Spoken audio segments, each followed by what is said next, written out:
A partir de este momento compartimos Cascos Azules, argentinos por el mundo en misión de paz. Idea y dirección general, Eduardo Kundins. Conducción y producción, Valeria Díaz. Desde Madrid, nuestra corresponsal Sabrina Janusevsky. Cascos Azules, argentinos por el mundo en misión de paz. De esos, una fuerza internacional de estabilización. En esta etapa inicial, Argentina está lista para contribuir. Ponemos a disposición la colaboración de nuestros blancos. Nuestra trayectoria en operaciones de paz es un capital probado que ponemos al servicio de la fuerza de estabilización.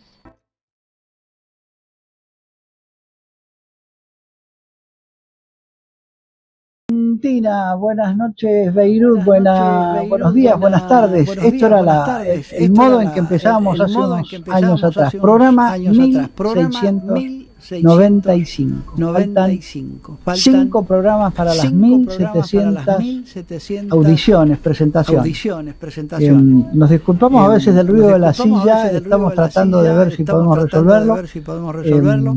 Pero bueno, una 2026 y de algún modo en esta modalidad semana final de abril del año 2026, de algún modo que es Cascos Azules, Argentinos por el Mundo en Misión de Paz, otorga estos beneficios, estas alegrías, este tipo de yo digo tal cual, alegrías, porque nos permite la excusa de juntarnos con amigos, con veteranos que han estado en misiones de paz, a quien respetamos muchísimo, a quienes admiramos y de los cuales hemos aprendido muchísimo, sobre todo de aquellos que han estado en lugares tan difíciles. Un clásico de Cascos Azules, un columnista de la casa, que suele pasar por Buenos Aires, ahora él se va a defender seguramente, José Luis Medina. Bueno, gracias. Es un gusto para mí estar acá en esta radio. Cuando estaba allá en el Congo, en África, cada vez que venía a la Argentina, bueno, siempre ustedes me invitaban. Ahora estoy ya en forma más estable y permanente y bueno, es un placer estar con ustedes. No, realmente sí, vos es que nos lo hacés sentir, no vos, a veces acá pobre Valeria, hola Valeria. Buenas tardes Eduardo, buenas tardes Charlie, bienvenido José Luis Medina, para nosotros es un placer recibirte en el programa y más yo que ahora estoy del lado de adentro, siempre estuve del otro lado. Siempre estuve en la producción del otro lado, nunca estuve acá adentro cuando tuvimos las visitas de él.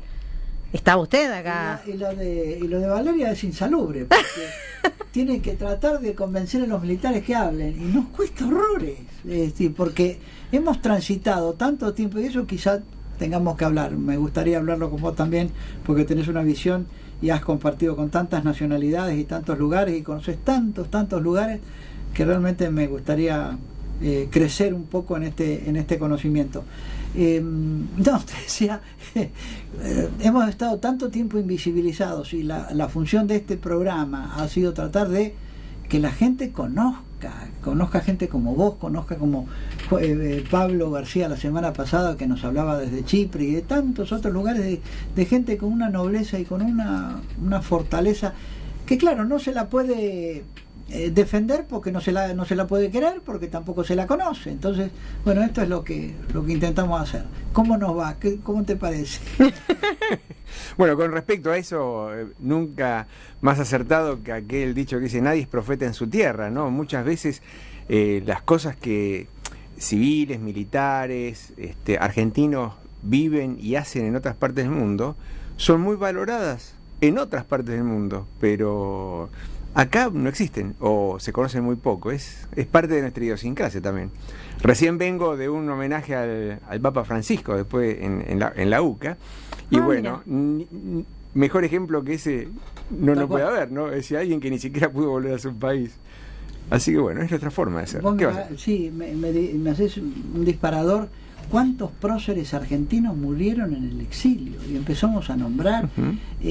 Bueno, Belgrano fue el único que no, pero también murió en la absoluta pobreza. El pago al último médico fue el reloj, que creo que se lo robaron.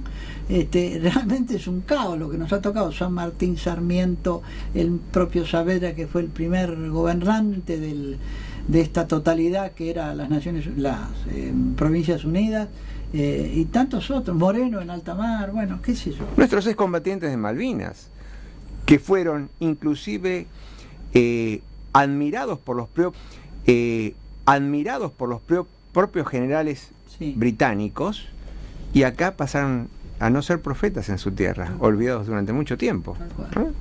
Yo en eso tengo también una especie de dicotomía, y me cuesta y me rasga y me rompe el corazón. Primero, bueno, Valeria no me deja mentir, nosotros siempre hacemos el distingo de hablar de los héroes eternos, refiriéndonos a los malvineros, y a veces nombramos casi marketineramente nuestros héroes contemporáneos, decimos, los de todos los días, los que en este momento están lejos de la familia porque están en los lugares. ¿Y qué te puedo hablar a vos, querido José Luis, de tanto tiempo que tuviste que estar alejado también de tus seres queridos?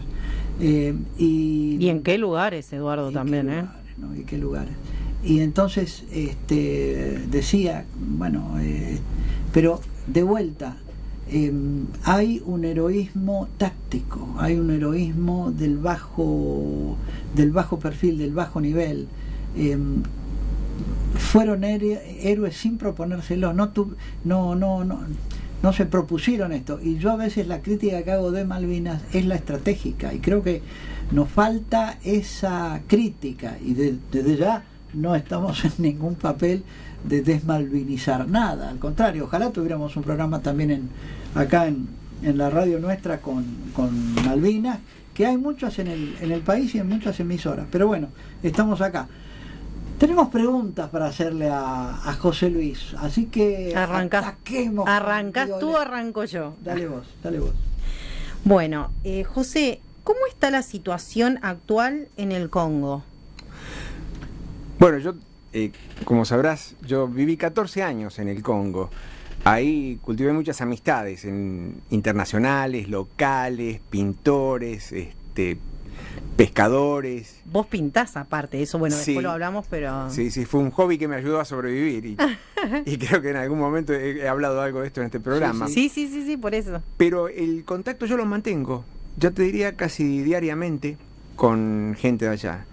Y desde el 2025 que el M23, que era un grupo armado, conquista la ciudad de Goma, me cuentan de que los atacaron, de que los asaltaron, me muestran los proyectiles en sus jardines, los impactos de los cohetes en sus balcones. Es decir, que tengo un testimonio muy directo de lo que se vivió ahí, luego que los grupos armados conquistaran todas esas regiones. Claro. Generan muchísimos desplazados internos, y claro, uno ve una cifra de casi 1.200.000 personas desplazadas internamente en toda la región. Pero cuando uno va al micro detalle, pone la lupa en esas situaciones. Yo he caminado por esos campos, yo a veces he recorrido Congo y me he encontrado con grupos de gente, grupos de chicos que me contaban sus vivencias, cómo habían escapado de la guerra, cómo había sido salir de la aldea bajo la guerra, que las ventajas y desventajas de vivir en un campo de refugiados, el tema que dejan de tener escolaridad, las escuelas son ocupadas por los grupos armados, las escuelas del otro lado son campos de refugiados, hay chicos que han perdido sus estudios durante años y no saben cuándo pueden volver a su aldea. El tema de la inseguridad, porque no hay policía, es la ley del más fuerte, cómo las bandas comienzan a asaltar las casas, a robar los autos, no hay nadie que imponga orden, lo estatal deja de funcionar en la región, y esto es muy grave porque dejan de haber bancos, dejan de haber transacciones económicas, dejan de haber un flujo libre de gente que entra y sale en esa región. Lógico. Hay problemas con las rotaciones de los cascos azules, de los funcionarios que entran y salen, porque la frontera la dominan los grupos armados. Así que es muy triste la situación, pero como siempre, no existe y no se visibiliza para el resto del mundo. Se hablan mucho de otras guerras, se hablan mucho de muchas causas, y parece que como que la política digita la indignación. Es decir, nos indignamos por esta guerra o por esta zona, pero de esto no nos importa, no se habla. Yo que lo he vivido de cerca ya veo claramente eso, ¿no? Cómo ciertas cosas no aparecen en las pantallas, ni aparecen en la indignación, y han pasado, pasan y seguramente van a pasar. Tal cual, coincido con vos. Es como que muestran lo que quieren mostrar y no lo verdaderamente importante de lo que sucede en esos lugares que son bastante sufridos, como lo contás vos, de chicos que no pueden ir a la escuela y familias que las roban y demás, pero Naciones Unidas en sí, pongamos que tiene sus gente trabajando ahí, pero ¿cómo ves el tema de Argentina a un futuro volver a participar en misión allá? Es algo muy, muy delicado. Los militares argentinos tienen mayormente experiencia en misiones de otro tipo, fundamentalmente en Chipre, con una situación muy estable, muy controlada. Han tenido experiencias en Haití, en donde el mayor peligro era una banda de delincuentes que estaba muy circunscripta a un par de barrios de la capital. Los más viejos tenemos experiencia en la ex Yugoslavia, una experiencia corta para muchos de 6 meses, en algunas zonas en donde han vivido alguna experiencia por ahí más tensa o menos tensa. Las misiones en el África son totalmente distintas. Ahí se embosca a los convoyes de Naciones Unidas, ahí se ataca a las bases de Naciones Unidas, se ataca a los civiles hasta en sus propias casas, en las zonas donde estamos operando. Hay muertos, hay heridos, y ahí no se pueden cometer errores logísticos. Las tropas que van ahí tienen que estar bien equipadas, tienen que estar bien entrenadas, y tiene que estar el país para enfrentar esas situaciones de peligro, lo cual incluye que pueda haber muertos y heridos. Claro. A vos te ha tocado, perdón José Luis, justamente el evaluar a cada país en sus equipos, eras experto en el conocimiento del armamento y de los equipamientos que llevaba cada país. Eso, bueno, por eso tenés toda la autoridad del mundo de poder hablar de eso, ¿no? Sí, fue para mí muy terrible, porque yo era el inspector de los cascos azules de todas las nacionalidades. Claro. Y yo podía ver que nosotros realmente no podíamos participar en nada. Argentina ha destruido sus fuerzas armadas. Cuando yo comparo, pero países que nosotros pensábamos que eran pobres, que no nos llegaban ni a los talones en cuanto a desarrollo, fuerza armada, resulta que nosotros no podemos llegar a los talones en nada con ellos. Y no necesitamos irnos a países desarrollados, importantes. Veamos el caso uruguayo. Los uruguayos llevan la vanguardia en todo lo que es misiones de paz en Latinoamérica. Lo supimos ser nosotros, pero nosotros como país hemos destruido nuestras propias fuerzas armadas. Es una situación muy extraña, aunque yo le entiendo y puedo percibir también todos los intereses para que ello suceda. La realidad nos indica de que necesitaríamos cambiar un par de cosas para que nosotros podamos. Si vos me preguntás, ¿nuestros militares están en capacidad? Yo diría que tenemos que separar. ¿El carácter del militar argentino puede llegar a sobreponerse a esos peligros, a esos riesgos? Totalmente. Sí. La capacidad que tienen, y ahí pondría en duda porque el entrenamiento, producto del bajo presupuesto, también se ha venido afectando en ese sentido. Habría que hacer un esfuerzo, pero se puede recuperar rápidamente.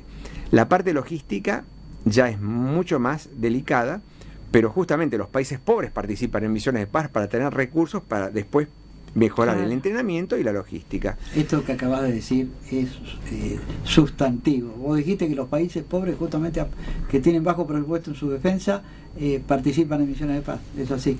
Una vez en este programa, uno de tus periodistas me preguntó porque había escuchado en el CARI, que se supone que estamos hablando del primer nivel en lo académico, ahí está nuestra dirigencia de las relaciones exteriores, es la creme de la creme. Tal cual.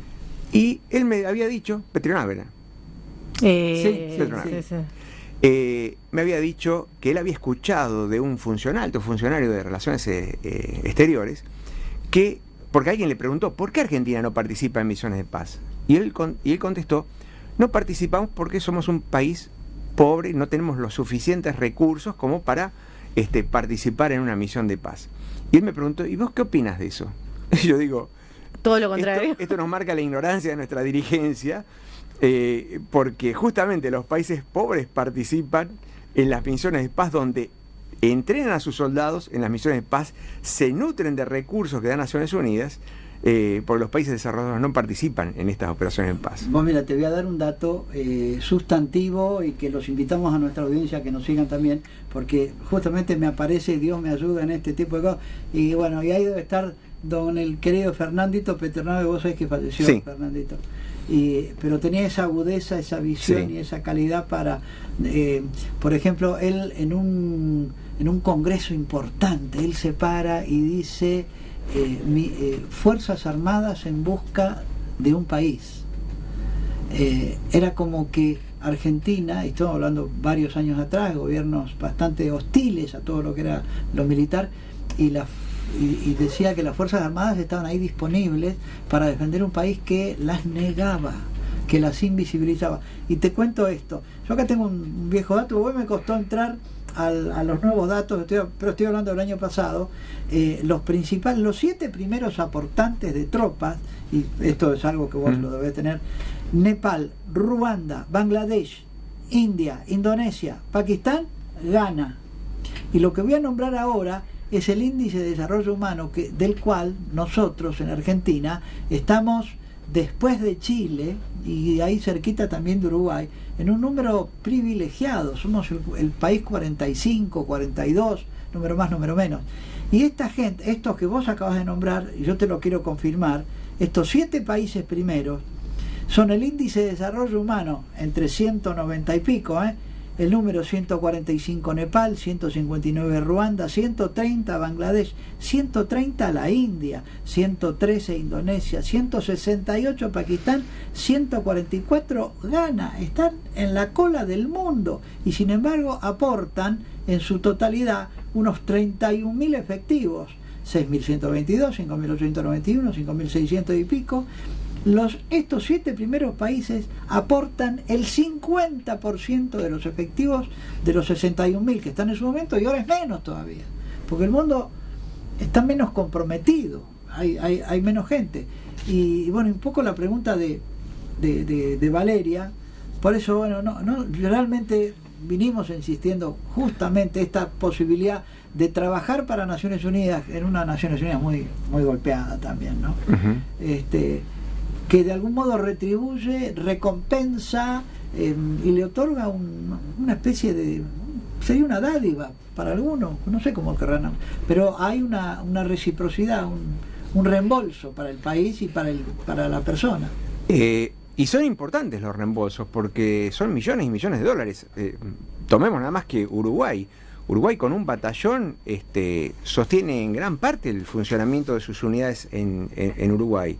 Ellos han sabido generar no una norma como puede haber generado Argentina, que somos especialistas en no cumplir las normas, sino que yo creo que lo más importante que han generado ellos es un ámbito de discusión y de coordinación entre la política y lo militar.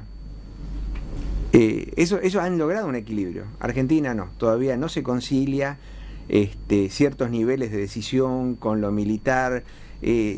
Siempre hemos sido postergados en eso, así que bueno, eso es lo que falta. Pero ellos sostienen parte de sus Fuerzas Armadas con también la contribución de los reembolsos, en forma muy inteligente. A ver, hay, digamos que prácticamente, yo el otro día estaba haciendo un cálculo y hablando con nuestros hermanos uruguayos, que nos juntamos bastante. Ellos tienen una asociación, ellos lograron la asociación de cascos azules vos fuiste también a Uruguay, a Bono, ¿no? A Bopu, que divinos, y aparte de una humildad tremenda. Y yo le calculé que cada 2 años y medio, el término medio, como promedio, ¿no?, del soldado uruguayo va a una misión de paz. Y de algún modo esto supone un dinerillo, yo no lo voy a negar, pero aparte es un riesgo que ellos asumen y es voluntario y están yendo en lugar de salir a conchavarse o a buscar una changa para juntar unos mangos, que no nos viene mal a ninguno. Eso. No, y es cierto, ellos van muy frecuentemente y tienen un problema de personal, porque no tienen suficientes tropas para hacer tantas rotaciones. La mayoría tiene 4 o 5 misiones. Claro.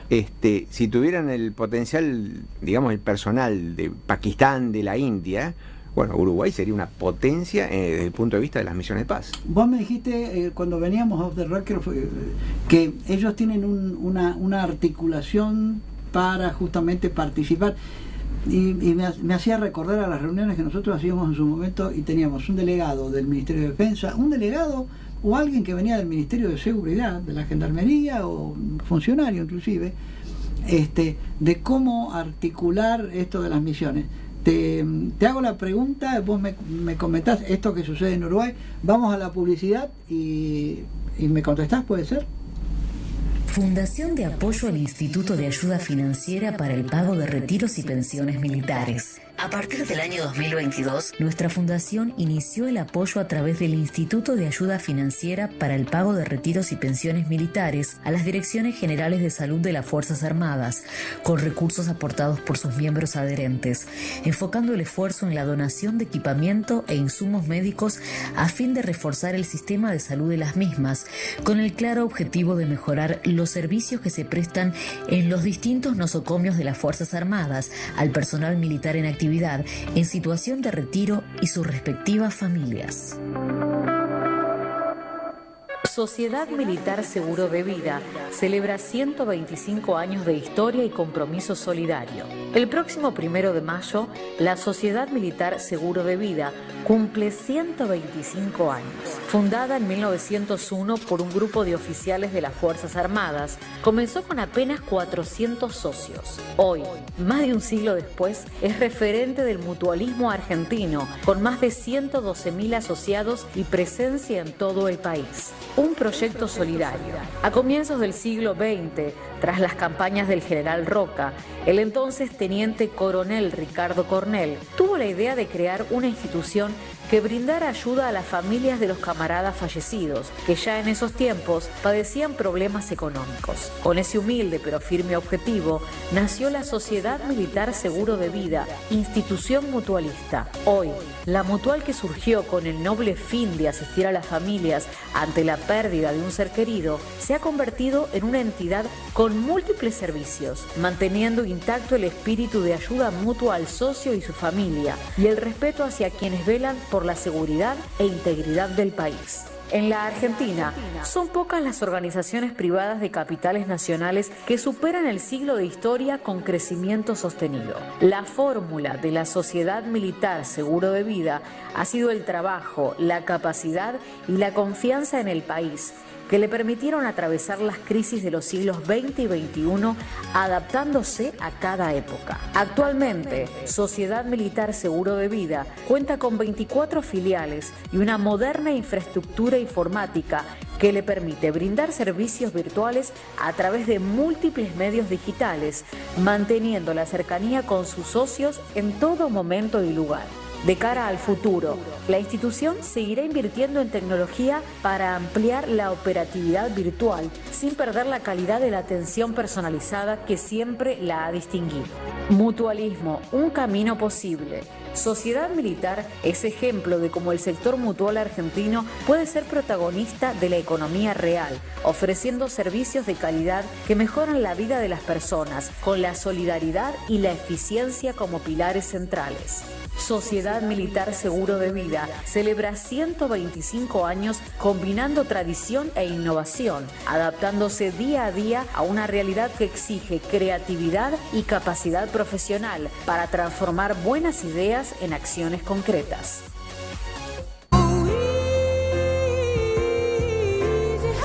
Bueno, seguimos con más Cascos Azules y seguimos con nuestro invitado de lujo, José Luis Medina.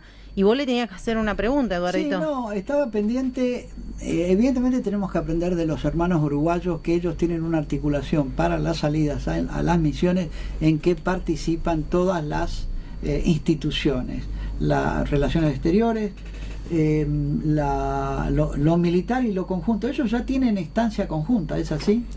Ellos tienen sus organismos en donde participan periódicamente, según lo que ellos me han contado, representantes y van coordinando. Pero yo lo que veo en ellos es que hay gente que tiene conocimiento por haber estado en el terreno. Que saben lo que... Que saben. Por lo que me refieren, todos ellos tienen experiencia en misiones de paz, tienen mucha experiencia. Entonces, es distinto hablar con expertos que con gente totalmente ajenos a este tema. Entonces ahí se facilita todo. Y aparte, han sabido actuar en el terreno con mucho coraje y firmeza. En el Congo las tropas uruguayas son respetadas por la población, por los grupos armados y requeridos por los distintos jefes de las áreas de Naciones Unidas. Todos quieren tener uruguayos en su región, porque son los más efectivos, los más contundentes y los que no tienen miedo a enfrentar ciertas situaciones. En eso es importante también el aval que tienen del país para actuar en ese terreno. Claro. La política no veo que los acobarde con tantas recomendaciones a no tener problemas que las tropas tengan temor de actuar en el terreno. Es lo que le llamamos los caveats o cabits o algo por el estilo. Hay una frase que se utilizaba en la Unión Europea, me parece, en Yugoslavia, que eran las restricciones que se le imponía. Bueno, entonces no hagan esto, no hagan lo otro, porque había restricciones que el propio país ponía para la regla de empeñamiento, ¿no? Sí, inclusive esas restricciones o esas injerencias de lo político en lo táctico son los que pueden causar problemas. El Estado, en ese tiempo era Holanda, participa con un batallón en la ex Yugoslavia y el poder político les dice de que no defiendan un área que tenían que proteger y terminan con una masacre en un área de Naciones Unidas. Hasta fueron declarados penalmente responsables ese gobierno por haber impedido que el jefe de batallón cumpla la orden de un Force Commander de Naciones Unidas. Así que yo creo que en eso también ellos percibo que tienen esa seguridad para actuar. Los otros países estaban muy dubitativos y tenían que preguntarle a sus cadenas nacionales. Tal cual. No, dolorosísimo. Y aparte, bueno, esto se lo comió la historia y se lo demostró en películas, por ejemplo, vos hablaste de Srebrenica, pero también en lo que fue Ruanda, ¿no?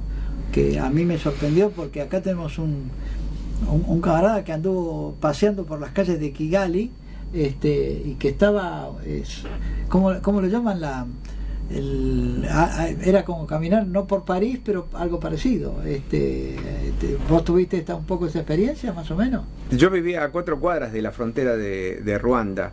Muchos de mis amigos son ruandeses, muchos me han contado cosas así, llorando de sus vivencias personales. Muchos de ellos han vivido el genocidio del 94. Entonces cada uno de su etnia va contando lo que iba pasando. Muchos de ellos estaban en Kigali, otros estaban en Gisenyi.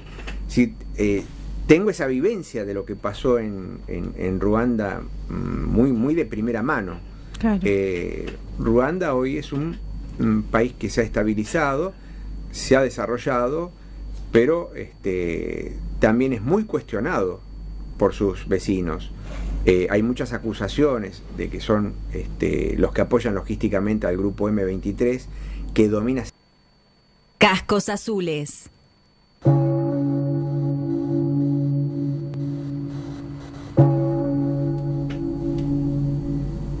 Sabrina Janusevsky desde Europa para Cascos Azules, argentinos por el mundo en misión de paz.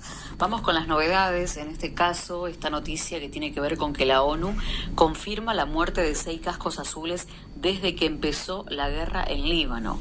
La Organización de Naciones Unidas ha confirmado la muerte de 6 cascos azules desde el inicio de la guerra en Líbano, en una escalada que ha impactado de lleno en la misión internacional desplegada en el sur del país y que ya había dejado episodios previos de militares heridos y posiciones atacadas.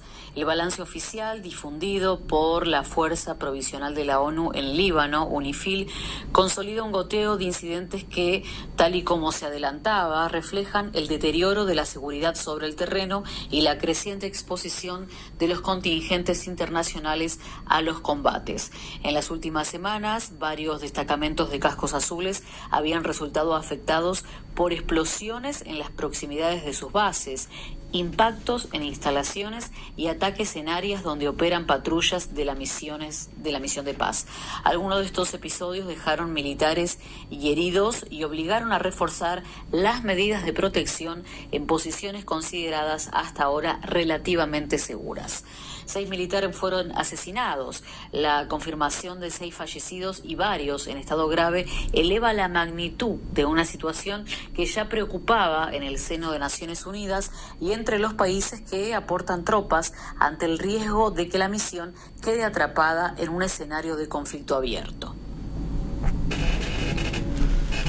Bueno, gracias a nuestra corresponsal en Europa que se hace eco de este tipo de inquietudes que afectan, con unas Naciones Unidas que están muy afectadas, que están muy debilitadas, que realmente están siendo competidas y de las cuales, bueno, después quiero hacer una referencia a un 71% que ya después...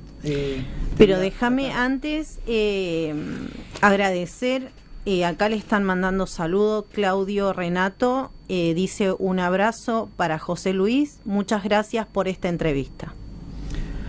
Así que, que es Infante también. Sí, Renato es un compañero que está viviendo afuera.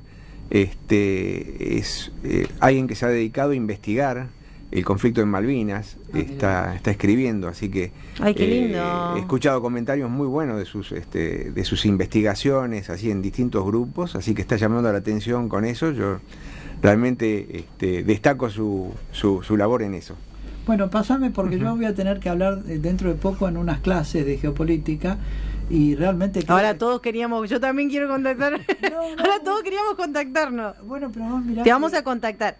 No, bueno, pero es que hay un... A ver, el general Roca cuando recuperó Bariloche, y lo digo así porque pobre... no hay estatua más castigada que la de Roca ahí en el centro cívico de Bariloche, y lo hizo en un momento que hubo una bisagra en la historia, y ahora hay también un momento bisagra, que esto que nos viene de Estados Unidos, este alejamiento de su primo directo, que es la Gran Bretaña, el Reino Unido, realmente nos llama a hacer algo, ¿no? Creo que es imprescindible, es inmediato, algo así como también movernos un poco el esqueleto, a ver, vamos a participar en misiones. La excusa de que hay que tener plata para ir a misiones de paz queda descartada. Claro, totalmente. Es todo lo contrario, Eduardo. Y bueno, por eso mismo. Pero así que tenemos que participar en más misiones de paz. Esto es cambiar el paradigma. Es decir, esto es... Vos mirá que antiguamente cuando vinieron las empresas de telefonía a la Argentina, no se podía porque había que invertir, había mucho trabajo que hacer, y lo que primero hicieron es una inversión terrible, y la gente... Vos querías poner una roseta nueva, un enchufe nuevo de teléfono, y te cobraban el enchufe, ¿te acordás? ¿Sí? En cambio dijeron, no, ¿cuántos teléfonos quiere? ¿47? Si lo que nosotros necesitamos es que vendan, que hablen, no que impedirle. Bueno, es un cambio de cabeza. Pero bueno, José Luis Medina, había quedado pendiente una pregunta. Vos le ibas a hacer una pregunta, pero no se la hiciste todavía. Y no se la hice, y me olvidé de qué era. Ah, bueno. Pero tenía que ver con... Algo de 71, dijiste. El 71%, Naciones Unidas. Hay una compulsa en este momento y dicen que la mejor forma de hacer una encuesta es a través de las empresas de apuestas, y el que mejor paga, digamos, para ser el futuro sucesor de Guterres es nuestro compatriota Rafael Grossi, contra un 71% a favor, un 20 y pico por ciento el que le sigue, que no me acuerdo, que creo que es una mujer, y el 13% Bachelet. Así que, ¿qué me decís? ¿Qué me contás? Si podrá llegar a haber un resurgimiento de Naciones Unidas de la mano de un argentino, como lo fue el Papa con la Iglesia. ¿Qué decís? Hace poco estuve en Viena. Ahí estuve con una ex colega de MONUSCO que me invita a conocer el edificio de Naciones Unidas, así que fuimos hasta la oficina de Grossi a ver si estaba disponible. En ese momento no está, si no hubiera pasado a saludarlo. Yo creo que es una de las personas con mayor experiencia, no solamente por su expertise en lo nuclear, en lo que él maneja, sino aparte en todo lo que es negociación. Pensemos que esa persona está hablando con los presidentes de Rusia, Estados Unidos, Irán, claro, mano a mano para negociar las cosas importantísimas que se cocinan en el tema de energía nuclear. Yo creo que poca gente tiene esa experiencia, esa solvencia, ese conocimiento de la organización, el carácter, y por otro lado es un funcionario que no se lo puede asociar a ninguna corriente ideológica que pueda opacar su imparcialidad.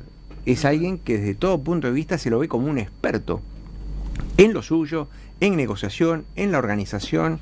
Así que yo realmente espero que para la organización de Naciones Unidas, para el mundo, lo nuestro es anecdótico, que sea de Argentina o que sea de otro país, yo realmente deseo que él llegue a ser el secretario de Naciones Unidas.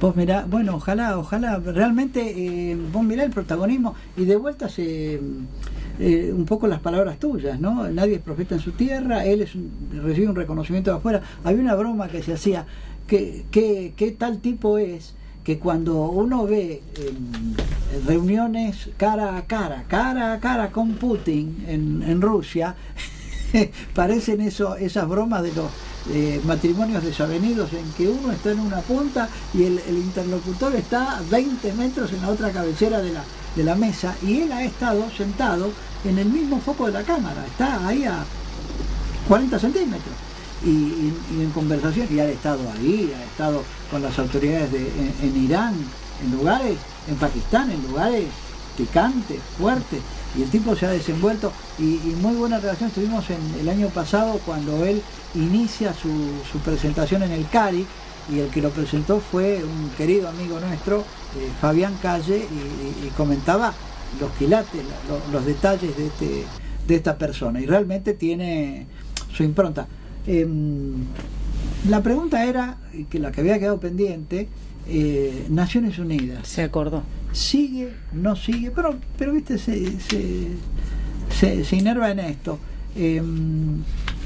Porque le está haciendo mal, digamos.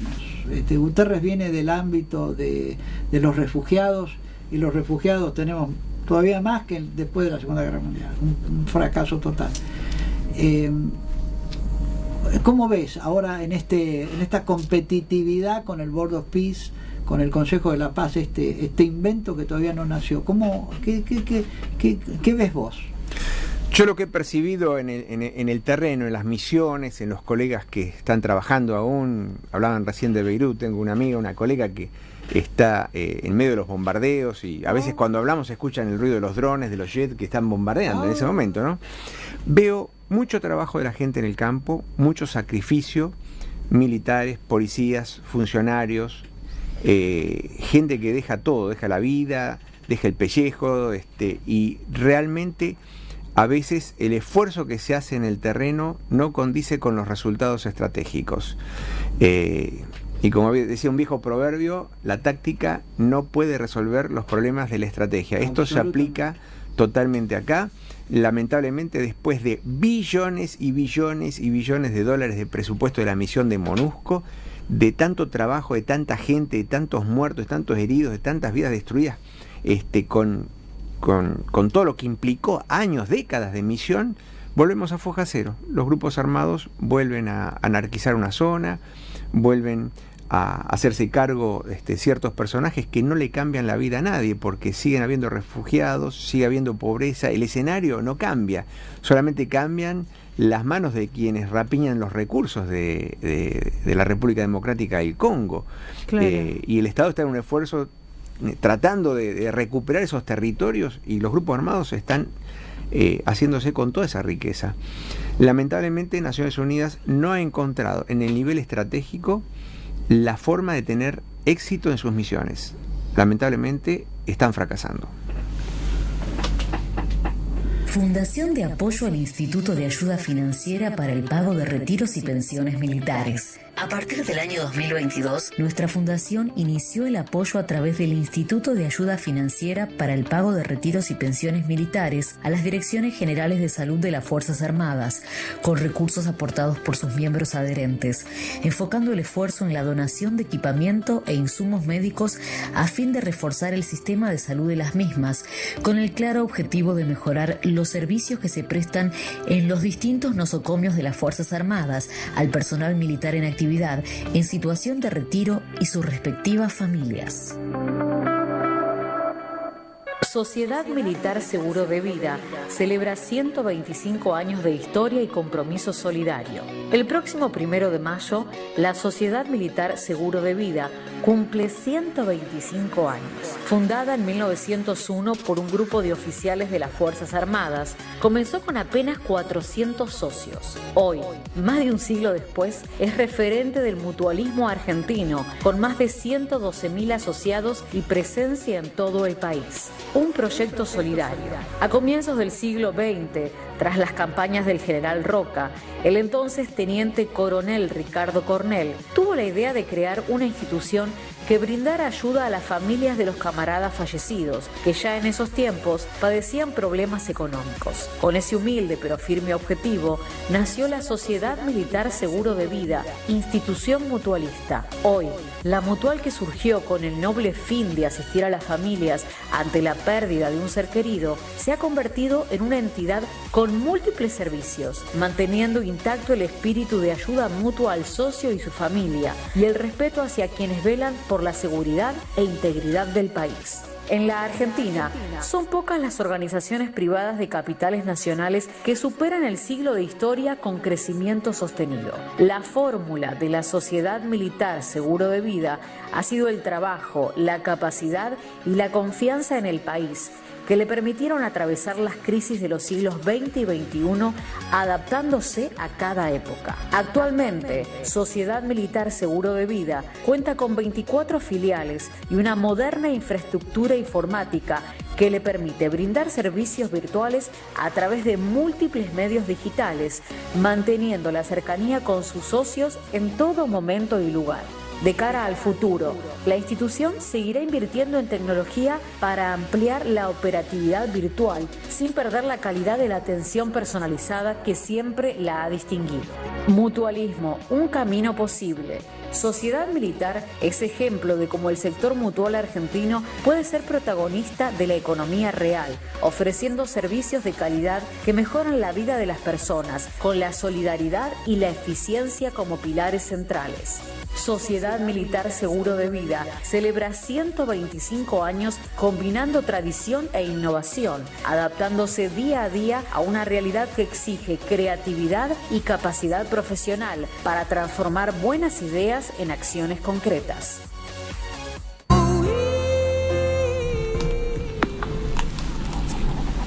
Sabrina Janusevsky para Cascos Azules Argentinos por el Mundo en Misión de Paz. En este caso vamos con una noticia publicada que tiene que ver con que España entra por primera vez en el top 15 de los países con mayor gasto militar de todo el mundo.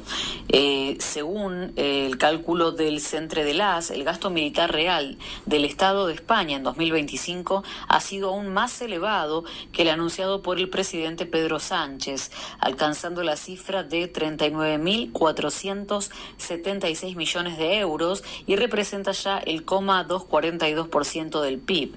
El gasto militar mundial alcanzó los 2,9 billones de dólares en el año 2025, lo que supone un aumento del 2,9% en términos reales respecto al año anterior y el mayor nivel de gasto jamás registrado por el Instituto de Paz de Estocolmo.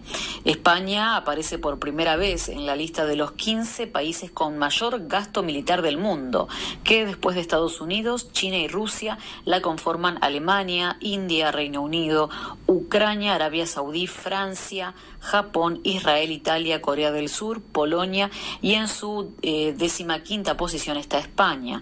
Y es el país del top 15 que más ha incrementado su gasto y el segundo en Europa, solo después de Bélgica.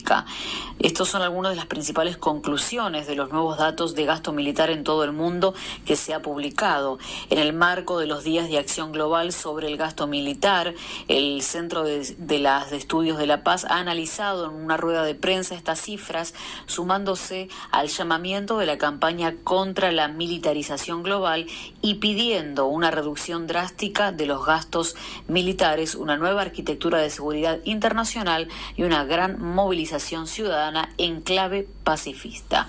Informó desde Europa Sabrina Janusevsky para Cajos Azules, Argentinos por el Mundo en Misión de Paz. Bueno, es evidente, cuando hablamos de Estocolmo, hablamos del CIPRI, el Instituto de Investigaciones de la Paz de Estocolmo, que es realmente fidedigno. Los invitamos, ustedes cliquean y les bajan todos los datos de todo el mundo, de toda la historia, de los últimos 50 años prácticamente, y esto no miente. Evidentemente, acá nadie miente, por supuesto, pero que no se hayan enterado los españoles de que incrementaron el gasto de defensa es porque, como lo dijo Aznar hace bastante tiempo atrás, diría yo 24 años atrás, nunca los gastos en defensa son populares. Textual, me consta porque estaba yo, gracias a Dios, en España y me tocó escucharlo. Bueno, seguimos con José Luis Medina y este placer de seguir conversando con él, y estamos hablando de Naciones Unidas, el futuro de Naciones Unidas, pero que yo quería instalarte en esto. Vos me hablás del M23 que está vivito y coleando. Hay una realidad en el mundo con la simbología del AK-47, y lo tomo a partir de una frase de nuestro querido Fabián Calle, cuando él dijo que la Guerra Fría fue fría en Europa, pero no en el resto del mundo, y nos tocó sufrirla, vivirla, condolernos de lo que ha sucedido. Y hay banderas, como era hasta el 97 la de Burkina Faso, por supuesto la actual de Hezbollah, la amarilla, el escudo de Zimbabue, el escudo de Mozambique, que tiene la AK-47 en su propia fachada, mostrando que es todo el simbolismo de la violencia propia instalada en ese nacimiento. Y toda esta geografía, desde el sudeste asiático, toda el África, y yo diría todo Sudamérica, Iberoamérica, lastimada por esas guerrillas, ¿sería parecido al M23 de Congo? Yo creo que el formato de grupos armados, Naciones Unidas los menciona más como grupos armados. A veces las palabras tienen una connotación y automáticamente nos refieren a historias muy locales. Si uno habla de guerrilla, lo relaciona con la guerrilla marxista de la década de los 70 en Sudamérica. Si uno habla de milicias, lo refiere más a las milicias en Medio Oriente. El fenómeno de los grupos armados es tan variado, responde a tantas cosas distintas. Si ustedes me preguntan de Congo, el tema de las milicias, grupos armados, guerrillas, como lo quieran denominar, ¿a qué responden? Responden a intereses básicamente económicos de distintos actores. Esto ocurre con lo que queda de la FARC-LN en Colombia, con lo que quedan de los grupos armados en ciertos lugares de África, responden a intereses económicos. Y en eso yo creo que la ambición humana no tiene límites, no tiene escrúpulos, no tiene moral, no tiene piedad con las víctimas de esos grupos armados, claro. Con lo que sufre la gente en esas guerras. No tienen misericordia de todo eso. Yo a veces me pasa, ¿no? Que yo hace 2 años que me retiré de Naciones Unidas, y como yo recién les comentaba, recién me va cayendo la ficha de los 14 años que yo estuve en África. Recién ahora es como que va decantando todo eso de lo que yo fui testigo, de las columnas de desplazados, de la pobreza, de los campos de refugiados, de los muertos. Yo a veces me pongo a pensar, todo esto responde a la ambición de algunas personas que generan estas cosas en el mundo. En algún momento yo me preguntaba, esas personas que ya deben tener tanta plata que no le alcanza la vida ni 20 generaciones para gastarlo, ¿por qué lo siguen haciendo? Sí, no, tal cual. Y alguien me dijo, simplemente por poder. Es como un juego de ajedrez para ellos. Así es este mundo. Es terrible, porque vos sabés que vos de algún modo sos hasta casi autor de este espacio, de esta institución que es Cascos Azules, que nos preocupa la paz del mundo y nos preocupa nuestra gente que se luce en las misiones de paz, y creo que es absolutamente noble los valores que tienen los soldados como vos, como tantos otros, como los 300 y pico que en estos momentos están en diferentes lugares del mundo. Pero claro, tenemos que entender el revés, la matriz, la naturaleza, la expresión de estas violencias actuales, como para después también morigerarla, atenuarla, ver cómo poder disiparla, combatirla. Yo le voy a dejar las palabras finales en un minuto, las líneas de contacto. No sé si tenés algo más, Valeria, y después vas a cerrar. Sí, se pueden contactar con nosotros al 11 5762 2985 en nuestra página www.cascosazules.com.ar, y en YouTube como Cascos Azules Radio, en Instagram como Cascos Azules ARG. Y bueno, si quieren darnos like y ayudarnos con eso. Sí, por favor, porque Eduardito se pone contento, así que hagámoslo feliz, Eduardo, por favor. No, porque son las nuevas normas del algoritmo, que ahora buscamos el like, buscamos el besito, el corazoncito y el dedito para arriba, que a nosotros nos viene muy bien, si es que esto interesa. Yo creo que es muy importante y es un nivel de lucimiento que ha tenido la Argentina, a veces desconocido, como hace un ratito lo decía José Luis. Nadie es profeta en su tierra. Lamentablemente desconocemos mucho de lo que sucede. Muchas veces lo hablo con ya retirados y no tienen ni idea. Por ejemplo, les hablo de Promancio, de Línea Roja, de nuevos programas, de un nuevo periodismo que habla de geopolítica, relaciones internacionales, fuerzas armadas, defensa, etcétera, y no lo saben, y bueno, menos nosotros, que tenemos bastante menos visibilidad.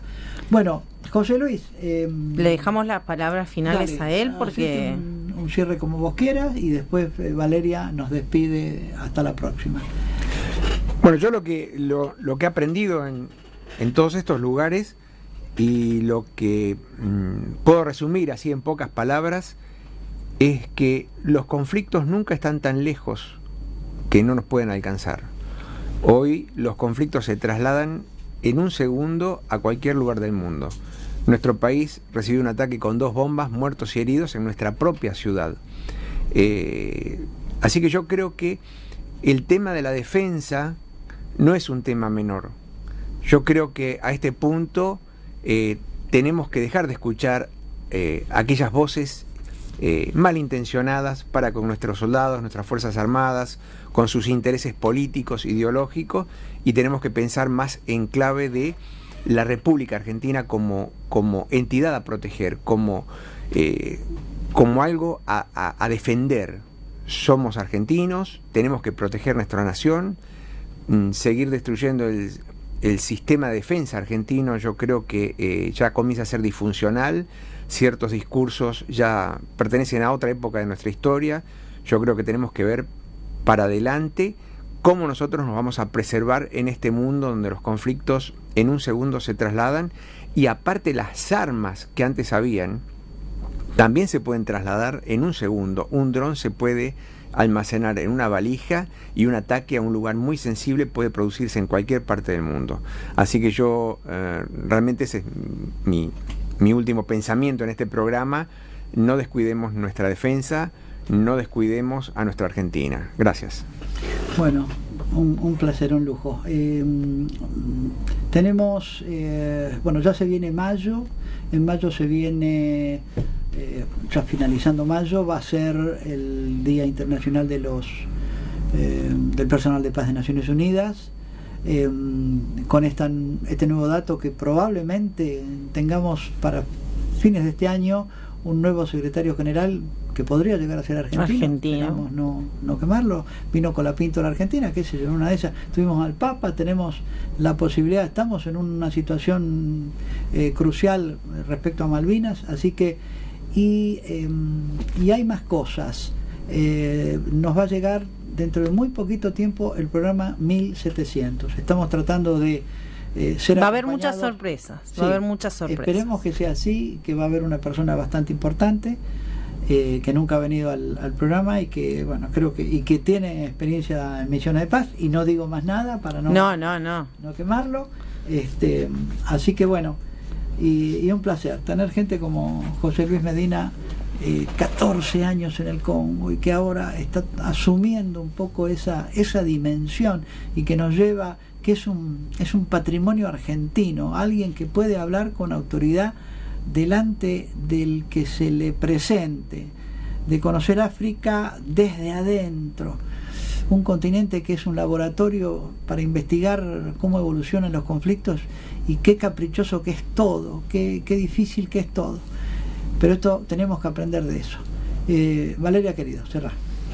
Bueno, hoy tuvimos el privilegio de escuchar el testimonio del teniente coronel retirado José Luis Medina, quien nos acercó a la realidad que vive en la actualidad la República Democrática del Congo, Y bueno, nada, gracias José por haber aceptado venir al estudio de la radio, compartir con nosotros esta hora que se pasó volando. Muchísimas gracias, e igual antes de terminar el año nos vas a acompañar en otra visita, obviamente si podés.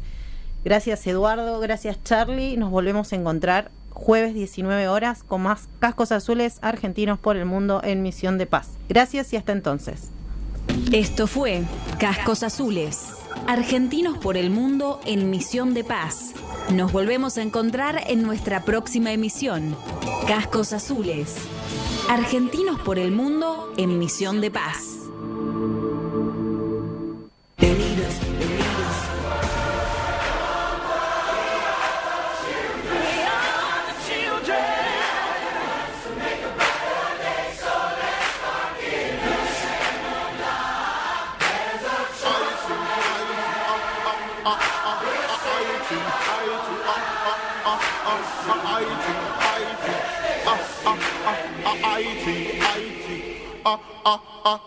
IT.